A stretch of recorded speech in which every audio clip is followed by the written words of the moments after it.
যখন আমি আমি আমেরিকায় গিয়েছিলাম, ডোনাল্ড ট্রাম্প আমার সাথে একটা ছবি তোলার জন্য, শুধু একটা ছবি তোলার জন্য অনেকভাবে রিকোয়েস্ট করতেছিল।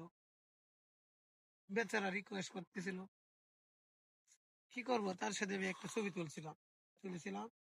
তোলার পরে যখন এই যে বার্সেলোনা খেলা হচ্ছিল, আমাকে দাওয়াত দিয়েছিল।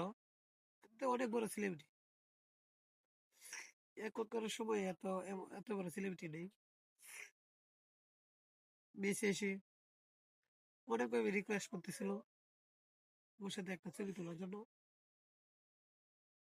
কি করবো, আমি তো বেচারা লোকটা মেসিকে দেখে মায়া লেগে গেছিল।